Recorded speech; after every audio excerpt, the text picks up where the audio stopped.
as a brand in education, I think the first thing is to define what we'd like to achieve. And before we do that, we need to listen to the students. We need to listen to teachers. We need to take their perspectives and involve them in the digitalization of classrooms, digitalization of personal learning. See, the priorities that have emerged so much require us to not be suppliers. It requires us to be thought leaders and design solutions that offer a complete value selling proposition. So, yeah, what does that mean? Students, today, I've seen the best schools in this region just buy iPads and give students iPads. There's a challenge associated with that. If you just have an iPad, what are you going to do? Use your index finger to interact with a piece of glass? Because that's what that does. But all of a sudden, if you end up evolving the student experience and start thinking about what if a student had the opportunity to take their laptop or their iPad into a library in the school and actually use a pair of sustainable headsets that are sustainably produced, that drowns out the noise so they can actually have the stamina to be able to focus. That is an evolutionary experience. So why am I bringing this up? The education experience today, decision makers think of it as buying a laptop or buying an iPad. Logitech comes in because we're platform agnostic. We work with Google, we work with Microsoft, and we also work with Apple really well.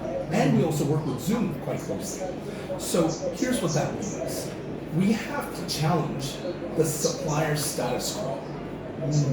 I got feedback from customers this week in particular, especially from the best brands, from the top channel partners in Saudi Arabia for Apple. The feedback I've received is, this is the first time we're having a conversation about education as a focus and a strategy versus talking about POs and supply. And I want to leave you with this thought. Education is about being able to see, hear, write, and also have a device to be able to compute. It's not just buying a device to compute. I'll leave you with a stat, and then I'll talk about the planning process. The stat is, if you think about the decibels in a classroom that a child or a student is exposed to, it's around 75 decibels. 75 decibels noise or sound that makes it very difficult for a child to be able to concentrate. The WHO recommends that the noise levels need to be around 35 decibels. But nobody thinks about this because they say it's an additional expense.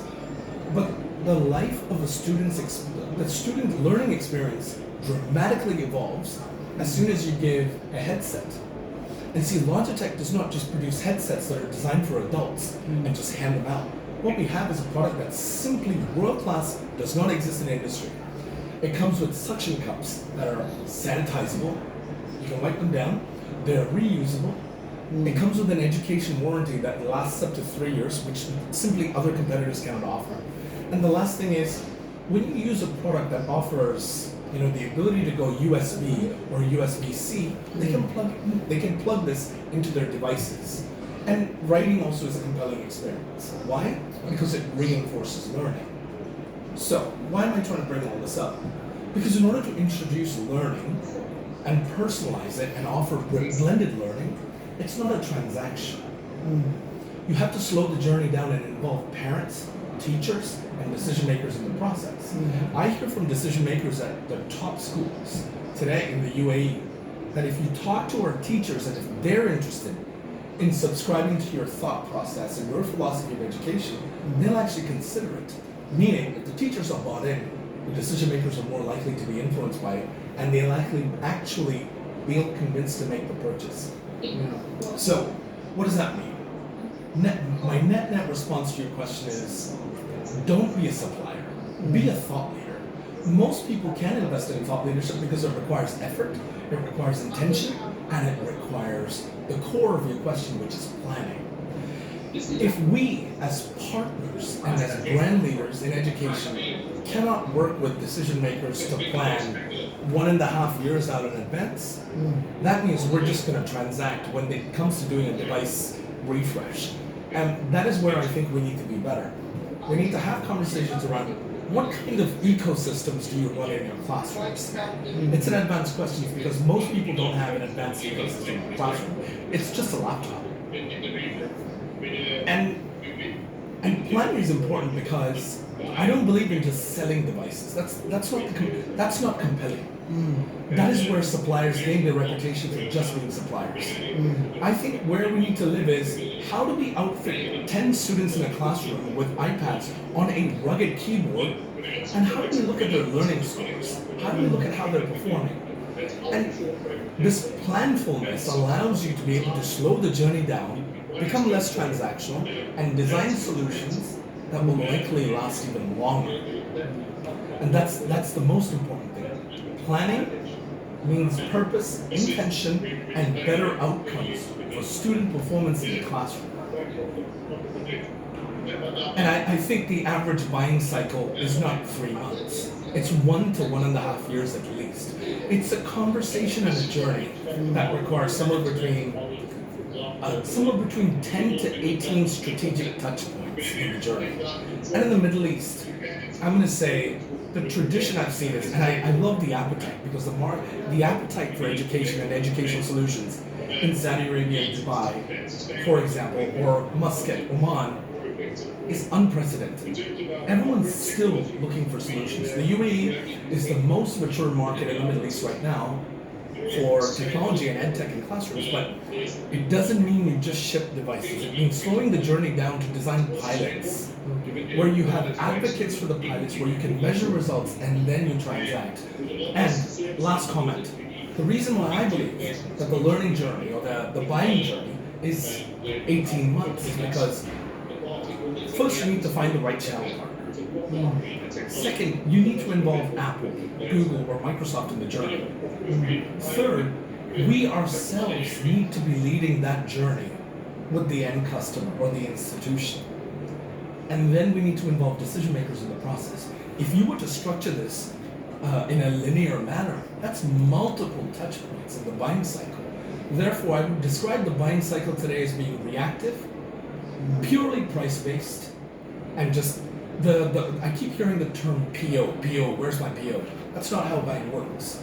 And that is how you design solutions. And I do think engaging the Ministry of Education to understand what their vision is and behaving in a way that shows alignment with their core values for the country is so key.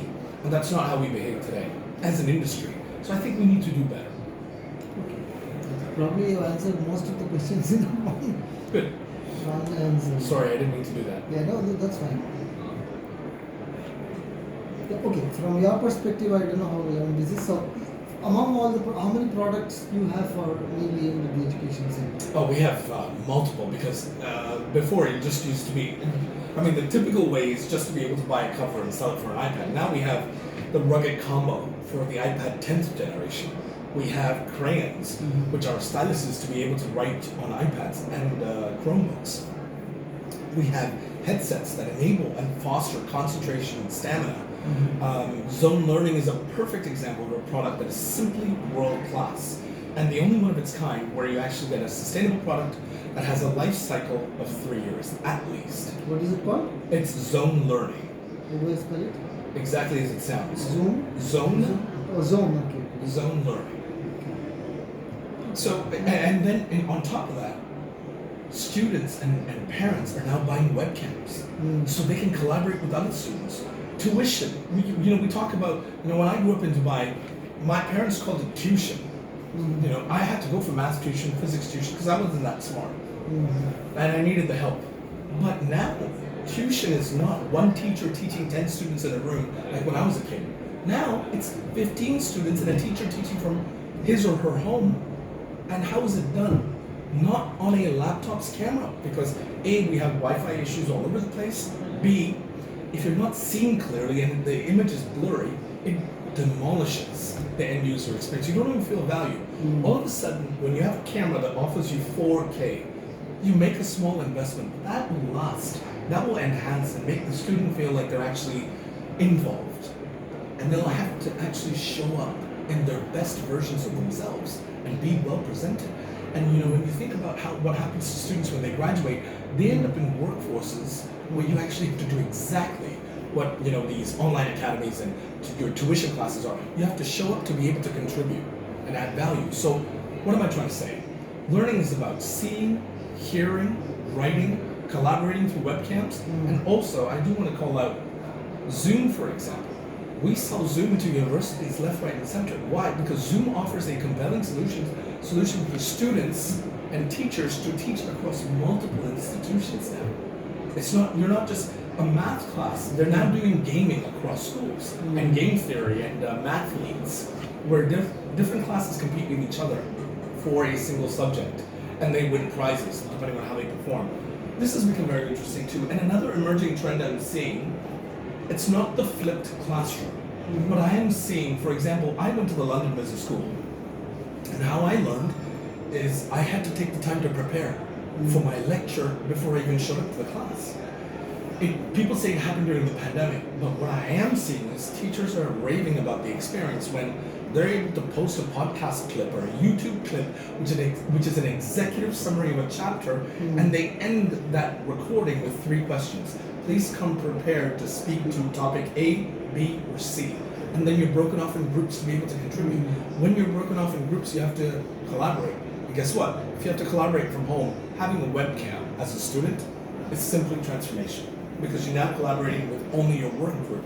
So when I finished my course on organizational strategy, for example, when I was in business school, I had to summarize 260 pages into 2 paragraphs. And here's what we miss in education today: the ability to synthesize the learning. You can summarize what you've learned in 2 paragraphs. That can be intimidating.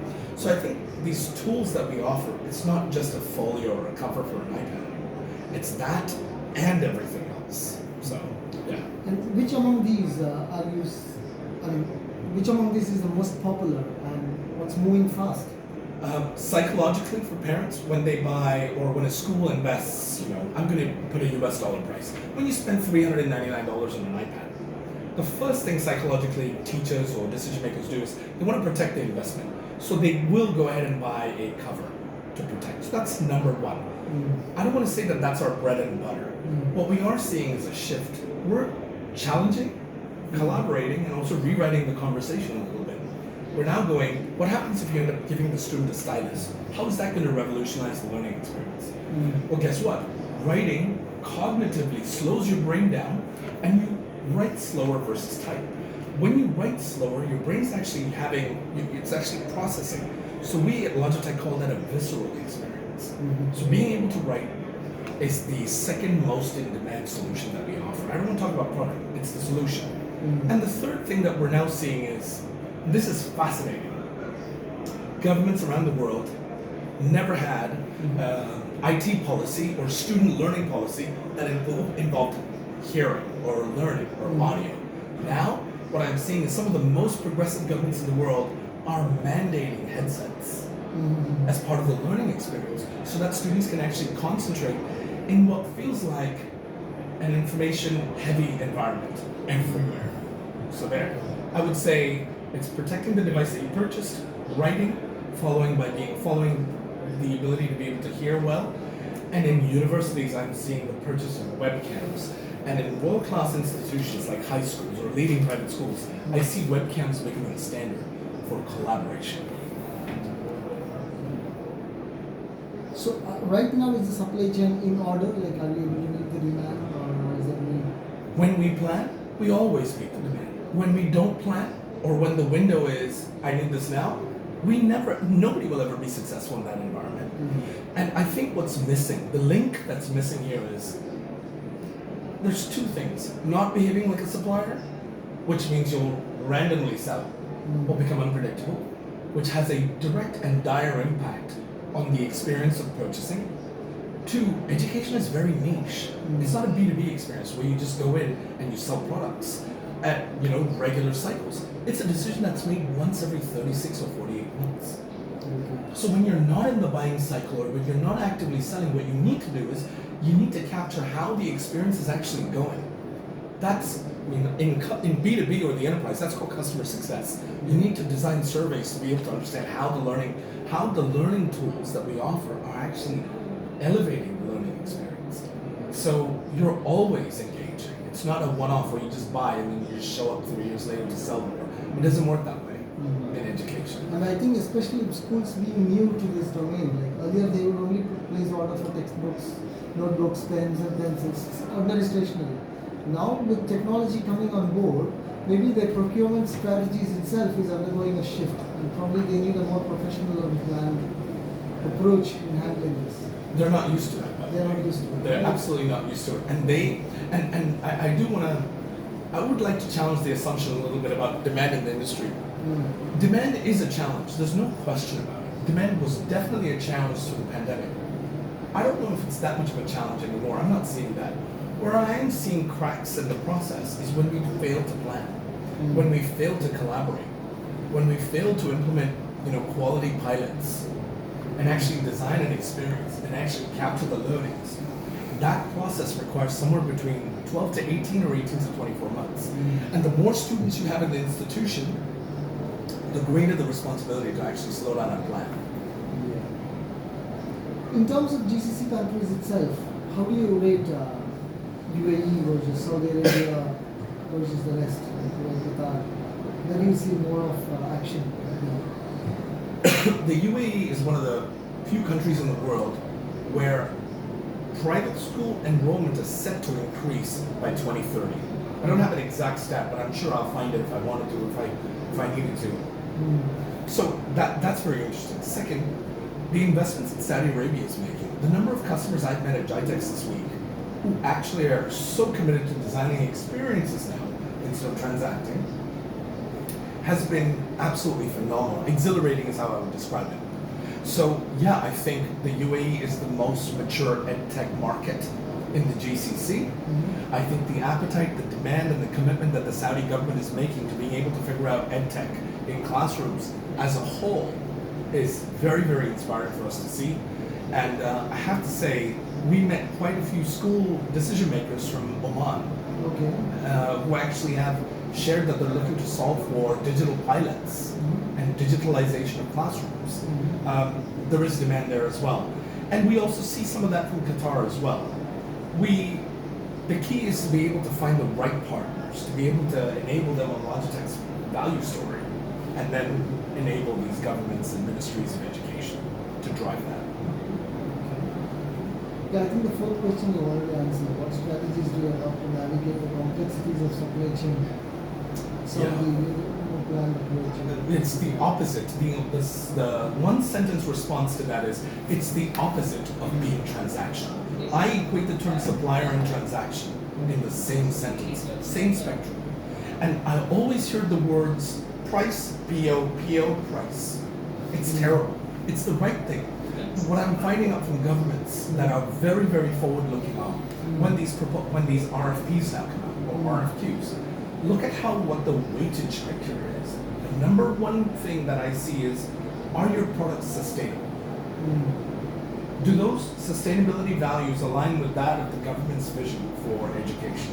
That's number one in progressive governments. Number two, durability. I'll give you an example. The Rugged Combo 3 that we sell, it has smart pairing technology.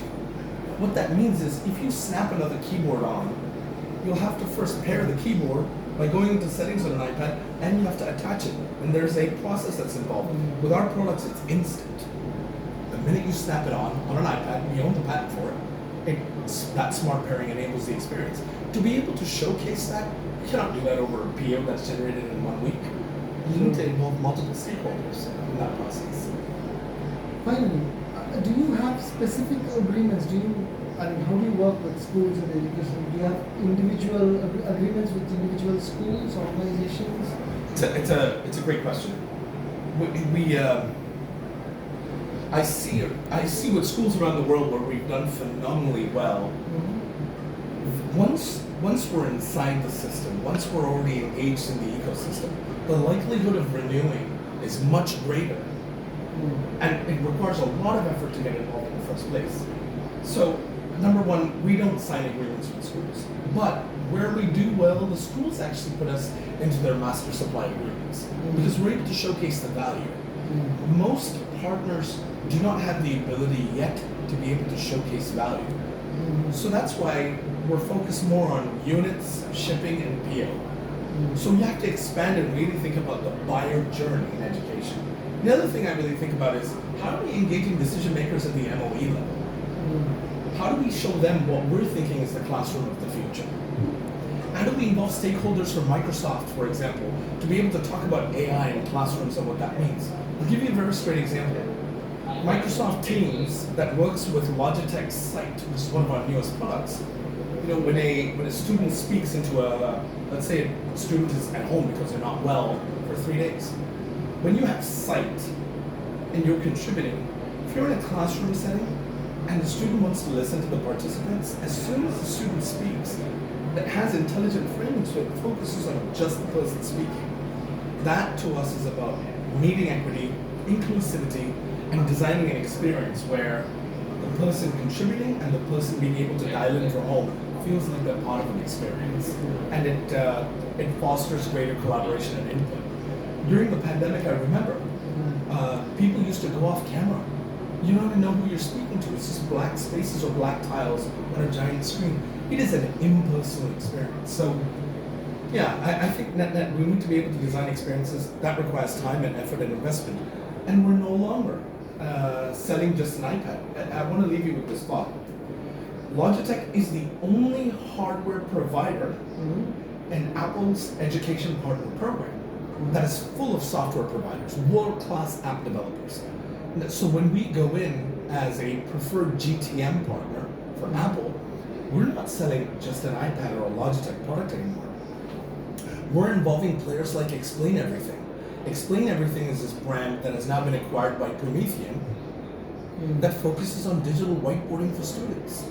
Because what we're seeing is how a child who is differently enabled or has a different path to learning, if they were to summarize what they learned, even at the age of 6 or 7, if you give them a stylus, they'll actually draw images of what they understood. That in itself is profound. My time, you have to write down 6 or 10 pages.